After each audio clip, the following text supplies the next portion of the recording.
Well, howdy, Pastor Mark Driscoll here, your nerd friend in my happy place, my home library. I've gotten rid of thousands of books with our move and been enjoying the tens of thousands of books on my laptop, especially through Logos Bible software, but I'll give you a little glimpse. The whole library is put together, floor to ceiling, all the way around the room, down the corner, over there. And yes, I've got thousands more books that I cannot get on the shelf that I've collected over the course of many years and got to figure out what to do with. But I love reading and studying and teaching, so thanks for letting me serve you in that way. And the recommended reading list is now live at markdriscoll.org, and it has hundreds of books in dozens of categories, and love serving. We've given away all the sermons from 1 Corinthians verse by verse through that great book of the Bible, some of the most controversial topics as well. Right now we're giving away all the sermons from Luke's Gospel, so it'll take us a couple weeks to give all those away. And it's about 100 sermons preached over the course of a couple of years, verse by verse.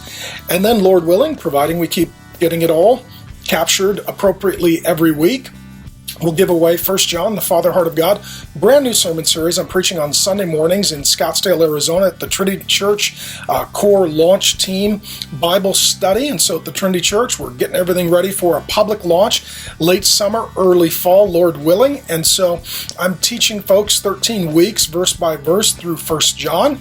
We're capturing it in audio and video formats, kind of old school throwback black and white. So providing all goes well, we'll give that to you sometime, probably late July, early August. We'll start giving those away here exclusively at markdriscoll.org. That being said, it's question time, and one of the things I like to do every week is take your questions and answer one. This is from a guy who's working on campus ministry.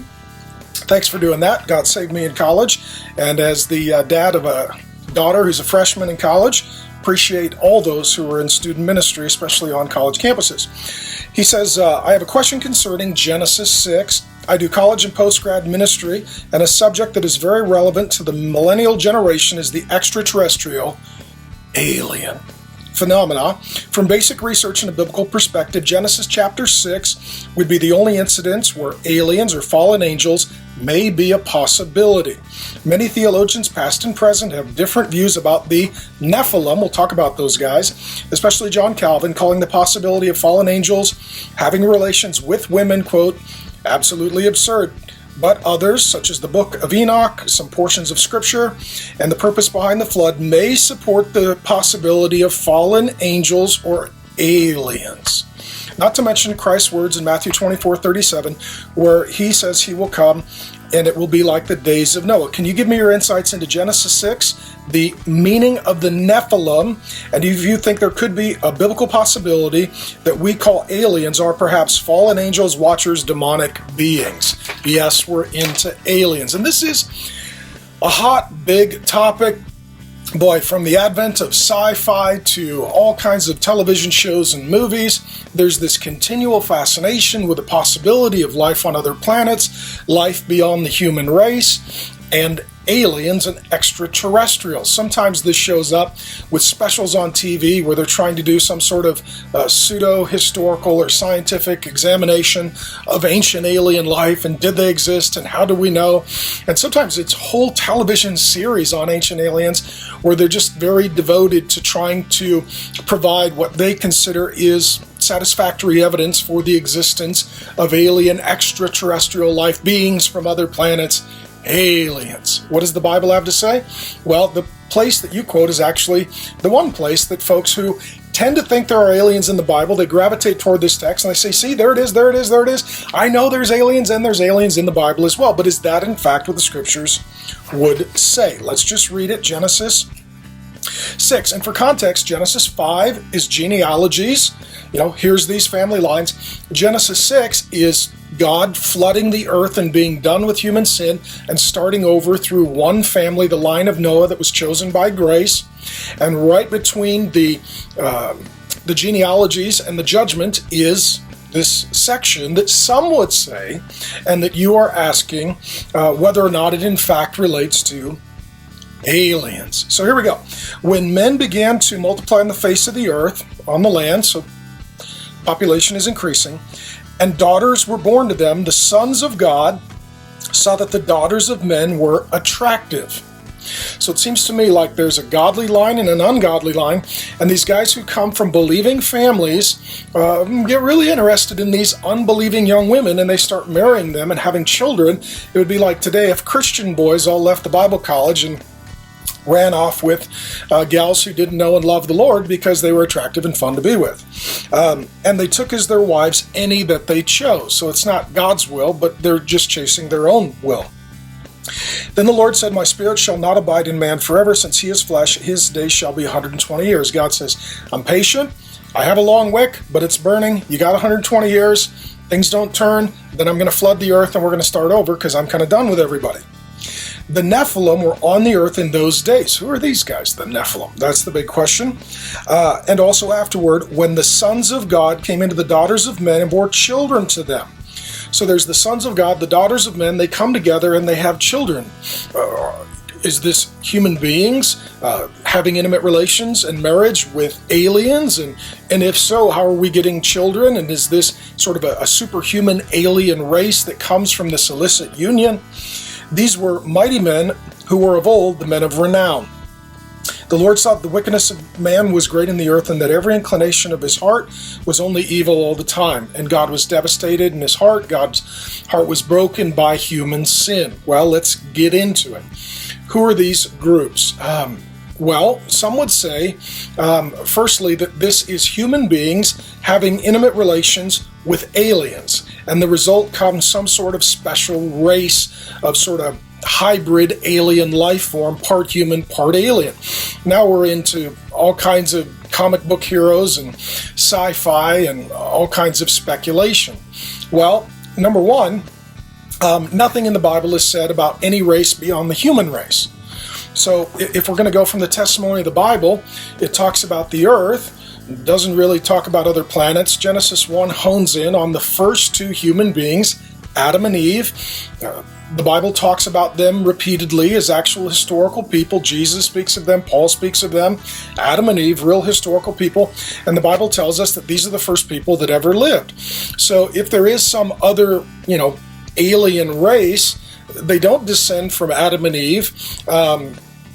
If they precede Adam and Eve, that would mean the biblical account is incorrect and they weren't in fact the first human beings, so I don't believe that. In addition, what I would say as well is that the Bible is clear. Romans 5:12 through 21, 1 Corinthians 15, I think it's around verse 45. I do a lot of this off the top of the head, by the way, so if I got a reference wrong, I apologize. But it says, because of one man's sin, the whole race fell. That we're either under Adam or we're under Christ. We're born under Adam in sin and judgment. We're born again under Jesus to forgiveness and life. And there's only two categories of humanity. There's no third category of alien life or extraterrestrial life or another kind of being. There's nothing like that. And so the Bible doesn't talk about it, doesn't provide salvation for those people. It has God, people, and animals. Animals, Jesus doesn't go to the cross and atone for the sins of the zoo. He goes to the cross and atones for the sin of humanity. And so aliens wouldn't fit, according to our understanding, in that sort of animal life form. We tend to see them as a more evolved, if I could use that word in quotes, a more enlightened, a more cognitive being. Well, that wouldn't be an animal. It doesn't fit into the category of human being, and it's not God. So there's no category for ancient alien life or any alien life in the Bible. And if so, it doesn't say it expressly here. I'll get into what I think it does say. Number two, some would say it's demons. These are demons having illicit union with human beings, and as a result comes sort of some demon spawn race. And they would go to Job 38:7, where the sons of God are generally understood to be angels. That angels are in reference. In Genesis, they would say that angels came down and they had illicit union with women, and then the result is some sort of hybrid of angelic life that's fallen, so demonic life and human life coming together for some sort of superhuman, half demonic, half human life form that maybe we would call aliens. Well, what works against that is Jesus says in Matthew 22, verse 30, I did write that down, that demons don't marry and they don't reproduce. And here, these people marry and they reproduce. So whatever we're talking about, it's not demons. maybe demonized, demon-possessed, demon-influenced people, but it's not demons in human beings, because again, Jesus says demons are spirit beings, and they don't marry, and they don't reproduce. So I would negate alien life. There's no category for it in the Bible. You're either under Adam or under Christ, fallen in Adam or redeemed in Christ, two categories for all humanity. I wouldn't put it under solely demonic, because demons don't marry and they don't reproduce. Number three, the option of who these Nephilim are big people, right? Big people. I'm Irish. We're not big people. We're wide people, but we're not tall people. We're not big people. Some of you come from cultural groupings. You're short. Some of you, man, hang out with Dutch people. They're giants. They're just giants. Now, what I may be talking about here is just a really big people. Well, in Numbers 13:33, it's the only other place that I can find in the Bible that it talks about the group called the Nephilim. God's people were kind of scared of them because they were huge. They're like Andre the Giant, that old wrestler, huge. We're talking like, Shaquille O'Neal, huge. These are just giant people. And some would say this is a giant alien race that's intermarrying with human beings and giving birth to some superhumans that are giant and powerful and have supernatural kind of powers. But number one, the Nephilim in Genesis 6 are probably not the same Nephilim in Numbers 13, because right after we read of the Nephilim in Genesis 6, there's a thing called a flood and everybody dies.